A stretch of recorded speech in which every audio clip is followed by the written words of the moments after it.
So although money is not everything, it helps a lot. You in the past, I'm in the future. You mad? Thank you so much for clicking on this video. If you're new here, my name is Keela Trishan. I make videos on lifestyle, womanhood, mental health. I throw in vlogs here and there, day in the life in the insurance industry, day in the life of a toddler, really all the things. So if that's something that interests you, go on ahead and click that subscribe button below and be sure to turn on your notifications so you don't miss any uploads. And if you're returning, thank you so much for coming back and thank you for your support.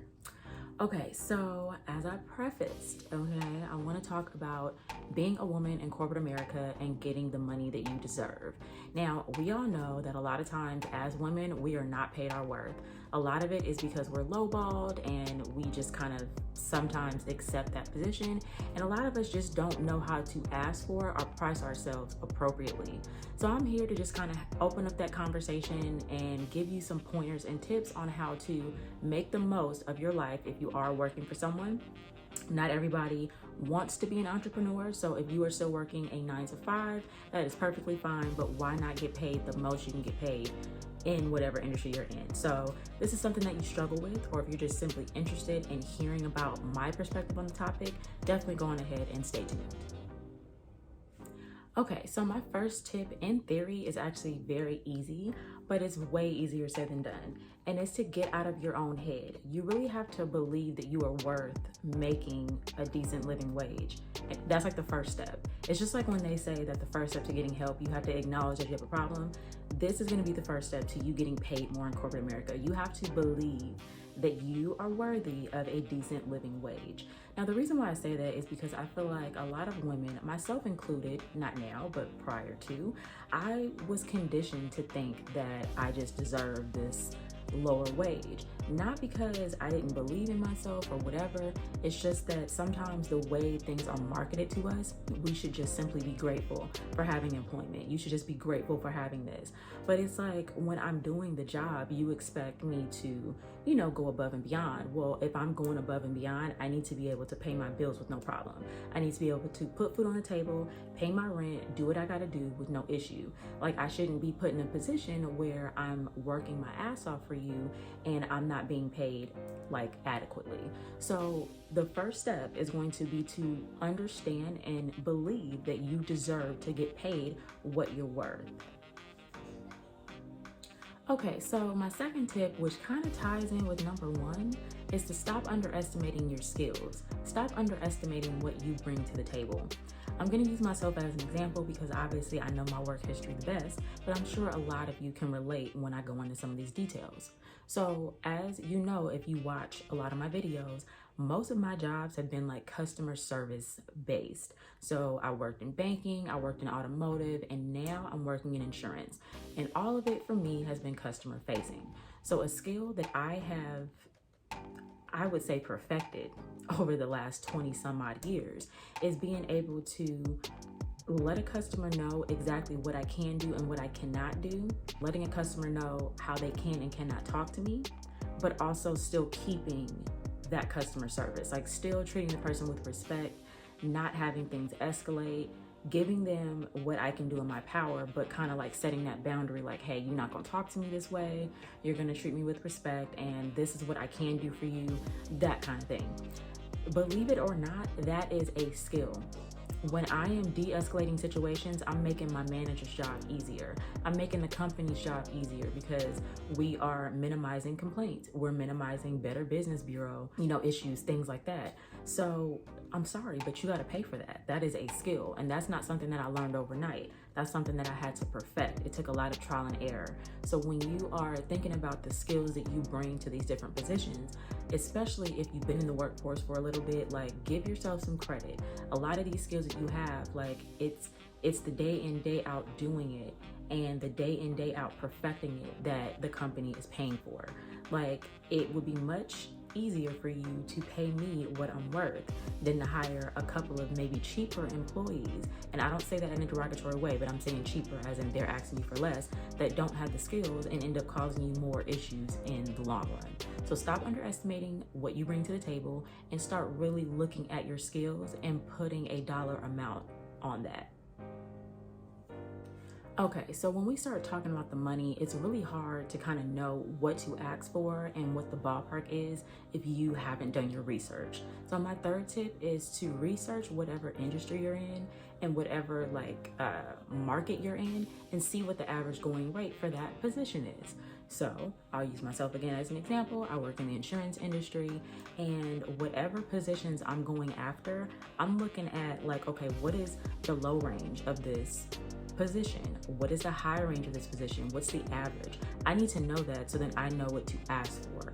Now there are some industries where, let's say if you want to make $85,000, they might not pay $85,000. They might cap out around $65,000. That might be what the people in that industry are making. If you're not comfortable with that, then you might want to either find another industry or figure out a way to make up that money in another way. There's always more than one way to get to the dollar amount that you need to be comfortable in your life.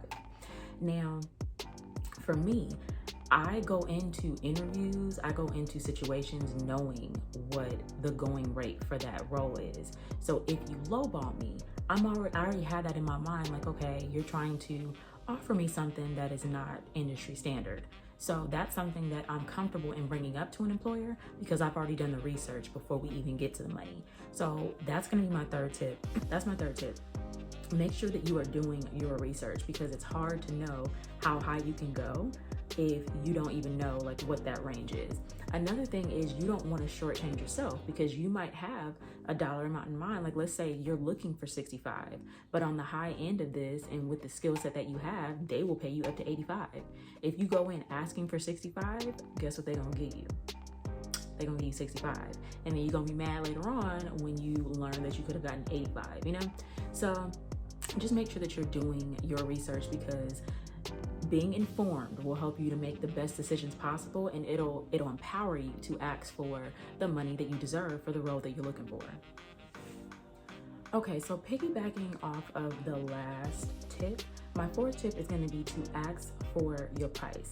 Don't just settle for the first price that they give you. Negotiate. Come prepared to negotiate. In my experience, just kind of having friends that work in human resources, even talking to different men in my circle, a lot of men are way better at negotiating because it's they're kind of taught to do that. Women, I don't feel, are really taught to negotiate like that. So a lot of times you just kind of learn on the fly, or if you have someone in your corner that's telling you to negotiate, then that's how you know. I can tell you for myself, I never really knew to negotiate back in the day. Obviously now, you know better, you do better. So I negotiate now to the end, okay? Because you're not gonna just have me out here working all these crazy hours and doing all this crazy stuff for minimal pay. But again, not all of us know to do that. So make sure that you are going in with a dollar amount in mind. I'm gonna go back to that 65, 85 example. If I'm going into a job, and I'm expecting 85 or whatever, and you're offering me 65, I'm probably gonna ask you for 95. I'm probably gonna come back with that amount because the hope is to get to the 85, So you just have to kind of work on your negotiating. I would kind of play it by ear. I feel like with the negotiating too, you kind of see how flexible the company is. Personally, if a company is not willing to be flexible with me on a few dollars, then I'm probably not gonna want to go with that company. I'm not in any way, shape, or form saying that 65 and 85 is a few dollars. But one, if you're offering me a lower amount than what I'm asking for, then that's probably not the company for me.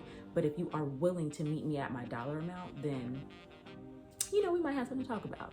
So I think that it's just a lot of just being comfortable, but that's where you have to kind of know how high you can go and what people are getting paid, so you can know, okay, you know what, y'all can afford to pay me this, So don't take the first offer. Make sure that you go in prepared to negotiate, especially if it's a job that you really want, because then that will kind of let you know what the company's about and if they are willing to work with you. Okay, so my last tip can be kind of tricky depending on where you are in your career, depending on where you are financially.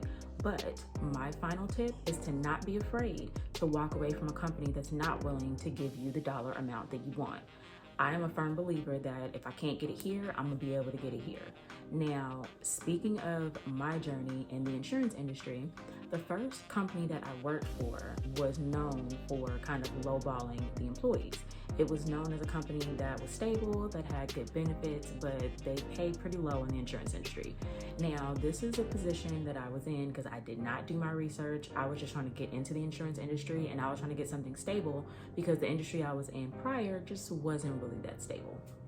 So I get this job, and a few months into the job, I find out that a male counterpart is getting paid about $15K more than what I'm getting paid, and I was upset because I was a little older than him, so I had way more experience. This was like his first job out of college. I had been out of college for some years, and it didn't even dawn on me to try to negotiate. So in my mind, I'm thinking, well, how the hell did he get X amount of dollars and I'm only making X amount of dollars? So at that point, I did know that I needed to start doing research. And in my research, I started to see that the insurance company I was working for was one of the lower paying insurance companies. So the amount I was getting paid was not even company standard. Like it wasn't industry standard. So a lot of what I was doing back then was just trying to build on the skill set that I have, because it was a good insurance company as far as like the name. Like you hear the name and it's like, oh, okay, you work for there.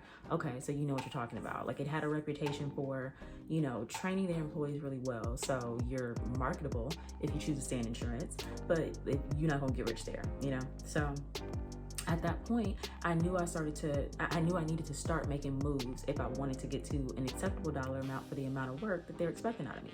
So fast forward, you know, I did work there for about 5 years, and I ended up going to another company, getting more there. And as I prefaced in another video, I don't think that video has gone live yet, but I'm just gonna go ahead and tell you guys, I got another job.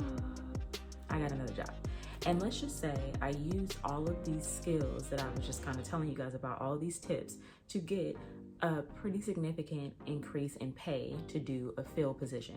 So I'm going to be going back to being a field property adjuster. This position is very similar to the position that I had before when I told you guys I had that tricky manager. But I went in asking for a price, and I got that price and then some. Let's just say that.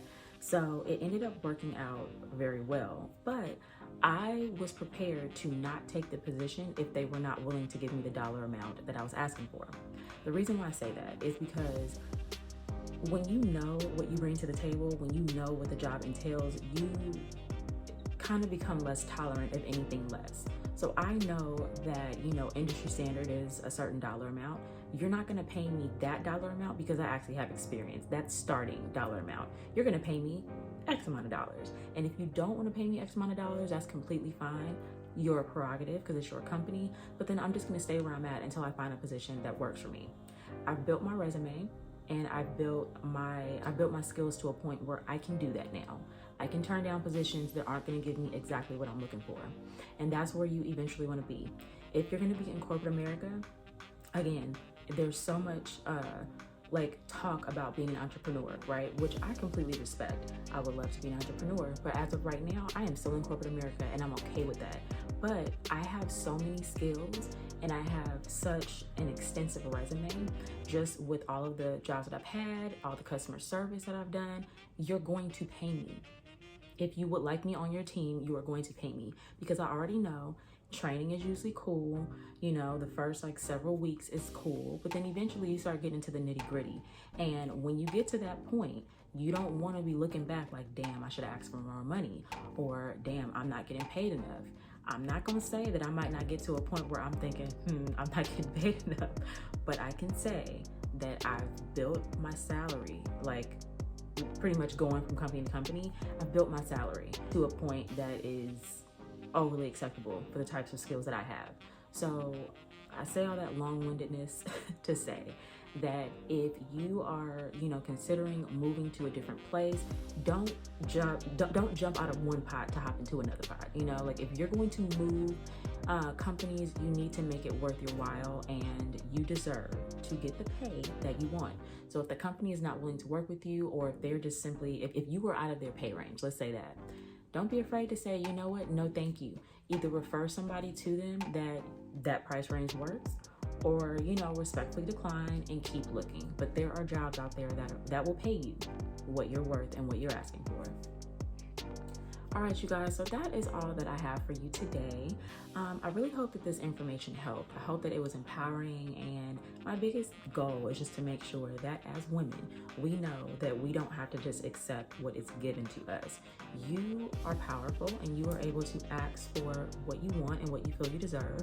You just have to be informed, be informed on what your skills are worth, and do not underestimate what you bring to the table. I know that a lot of us work very, very hard, and although I feel like it's important to be grateful every step of the way, being grateful does not mean that you don't recognize you deserve more. So even for myself, I'm grateful for all the jobs that I've had. I'm grateful for everyone that's given me an opportunity, but that doesn't mean that I wasn't lowballed in pay in some of those positions. That doesn't mean that I worked my ass off for basically pennies. Like, I should not be working my ass off and still be struggling. Now, I do understand that, it's important for you to, put in the work and to build your resume and to build your skills. But once you get to that point, then you are marketable, and you need to understand when you get to that point and when you cross over. It's important to just be informed and understand what you can ask for, and don't be afraid to turn down positions if they don't work for you. At the end of the day, we're working to take care of our livelihood, take care of our families, all that stuff. And a lot of people out here are doing the most and not getting a living wage, which is part of the reason why we're seeing after the pan, a lot of people are kind of figuring out alternative ways, because a lot of corporate companies have failed their employees. I'm gonna do a video with my sister soon on our Carpet Chronicles series, kind of talking about this in more detail, but I did want to just kind of do this video to talk to women and just basically say, like, look, there is a way that you can get paid more, but you have to first believe that you are worthy of making more, and then do your research and set out to get more. Don't stay at these companies for 3 and 5 years with these, excuse my language, bullshit raises. Like, I can't tell you how many crap raises I've gotten. They're giving me praise on my review, talking about how good I've done and how much money the company made and this, that, and the third, and then they want to give me a $1,000 raise, which when you do the math, that ends up being a few cents more per hour. Ain't nobody got time for that. So my suggestion is to go in to these companies with a strong offer, so then that way the raises tend to be a little better. And then if you're getting these raises and they're not what you want and they're not willing to work with you, don't be afraid to look at another company that will give you what you want. So I hope you enjoyed. If you did, please definitely go on ahead and give me a thumbs up. It really helps with the YouTube algorithm. If you haven't already subscribed, definitely go on ahead and click that subscribe button below, and be sure to turn on your notifications so you don't miss anything from me. With that being said, you guys have an amazing day, and I'll see you next time. You in the past, I'm in the future. You mad, they don't salute you. I need a bag, size is super. They turned your bag, it's like I never